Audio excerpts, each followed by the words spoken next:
자, 오늘 청취자 여러분과 함께 코어위브죠. 이 기업 분석 보고서를 좀 깊이 들여다볼까 합니다. 요즘 AI 데이터 센터로 정말 뜨거운 곳이잖아요. 네, 근데 보고서를 보니까 최근에 주가가 좀 조정받았는데도 강력 매수 의견이더라고요.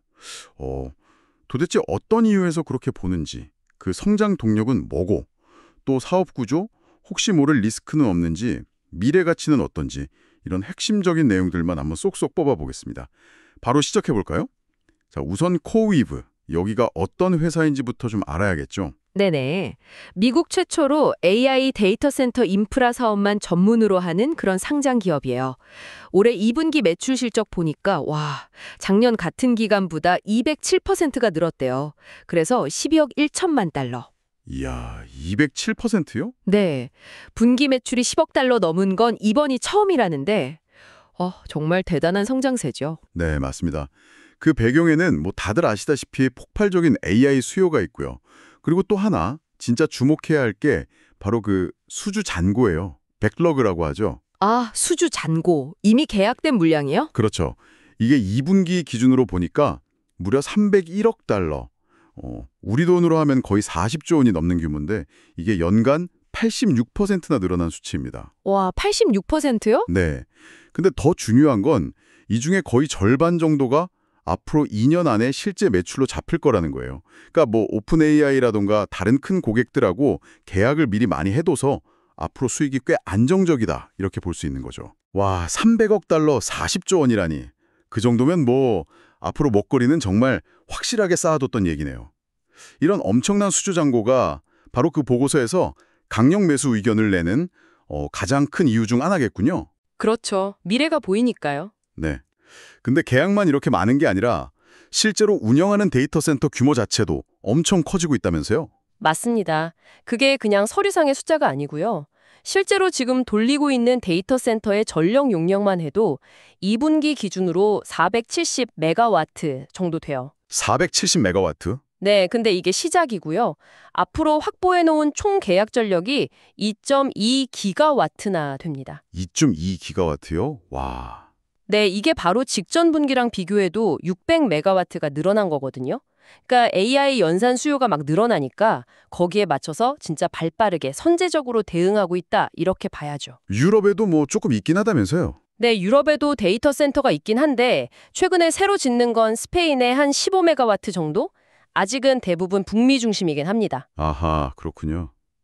AI 수요에 맞춰서 인프라를 정말 공격적으로 늘리고 있다는 게 느껴지네요. 그럼 기술적인 면에서는 또 어떤 점을 좀 주목해 봐야 할까요? 올해 아마 가장 큰 기대 요인 중 하나가 그 엔비디아의 최신 칩 있잖아요. CB30 슈퍼칩. 네네. 1230 들어봤습니다. 이걸 도입한다는 겁니다. 지난 7월에 벌써 델 같은 파트너들이랑 같이 세계 최초로 클라우드에 이걸 적용했어요. 이게 성능이 이전 칩보다 한 50%더 좋아졌고요. 그 AI 추론 같은 거 할 때 응답 속도는 10배 빨라지고 전력 효율은 5배나 좋아졌다고 해요. 이야, 성능 향상이 엄청나네요. 그렇죠. 이게 이제 9월부터 본격적으로 공급이 시작되면 4분기 실적에 바로 영향을 줄 걸로 보고 있습니다. 그래서 3분기 설비 투자, 캐펙스라고 하죠. 이걸 한 30억 달러 수준으로 좀 유지하면서 4분기에 이 GB300을 제대로 받아들이는 데 집중하는 뭐 그런 모습이에요. 네. GB300 도입 효과가 4분기부터 바로 나타날 수 있다니 정말 기대되는데요. 근데 이렇게 막 빠르게 성장하고 투자도 많이 하고 그러면 단기적으로 좀 위험 요인은 없을까요? 보고서에서는 혹시 그런 얘기도 하던가요? 물론 있습니다. 당연히 있죠. 가장 눈에 띄는 건 아무래도 이자 비용이에요. 이자 비용이요? 네. 1분기에는 한 6,700만 달러 정도였는데 2분기에는 이게 확 늘어서 2억 6,700만 달러가 됐거든요. 와, 엄청 뛰었네요. 네, 아무래도 투자를 많이 하려니까 자금 조달을 했을 거고 그 때문에 이자 부담이 커져서 순이익에는 좀 부담이 되고 있는 상황이죠. 그리고 또 하나는 그 보호예수 해제라는 건데요. 록업 해제 말씀이시죠? 네, 맞아요. 그 초기 투자자들이나 내부자들이 갖고 있는 주식을 일정 기간 못 팔게 묶어두는 건데 이게 8월하고 9월에 대규모 물량이 풀려요. 각각 83%, 17% 정도 된다고 하네요. 그때 이제 시장에 매물이 좀 나올 수 있으니까 주가에는 단기적으로 좀 부담이 될 수도 있다. 이 점은 고려해야 합니다. 그렇군요. 이자 비용 늘어나는 거랑 그 보호예수 해제 물량 나오는 거 단기적으로는 좀 신경 써야 할 부분이 확실히 있네요. 그럼에도 불구하고 장기적인 가치는 여전히 높게 보고 있는 건가요? 밸류에이션은 어떻다고 나오나요? 네, 그 가치 평가, 밸류에이션 쪽을 보면 이게 좀 흥미로운데요. 일단 2026년 매출이 지금보다 126%나 더 늘어날 걸로 전망하고 있어요. 126%요? 대단하네요. 그렇죠. 그래서 미래 현금 흐름 대비 주가, 그 FWPCF라고 하는 건 18배 정도로 업계 중간 정도 수준이에요. 근데 미래 예상 매출 대비 주가 FWPS는 9.2배로 업계에서 거의 최상위권입니다. 아, PS가 높군요. 네. 이게 뭘 의미하냐면 시장이 코이브가 가진 그 독보적인 성장 가능성, 그리고 AI 클라우드 인프라 분야에서의 약간 독점적인 위치, 이런 거에 대해서 굉장히 높은 프리미엄을 주고 있다. 이렇게 해석할 수 있는 거죠. 성장성에 대한 기대치가 엄청나게 반영되어 있다는 거네요. 맞습니다. 아, 그리고 또 하나 하반기에 그 코얼 사이언티픽이라는 회사를 인수하는 계약이 있어요. 90억 달러 규모인데 이게 성장에 긍정적일 수도 있지만 뭐 인수 후에 통합하는 비용이라든지 시너지가 잘 날지 이런 부분도 좀 지켜봐야 할 리스크라고 할 수 있겠습니다. 네, 인수합병 이슈도 있군요. 그럼 정리를 좀 해보자면요.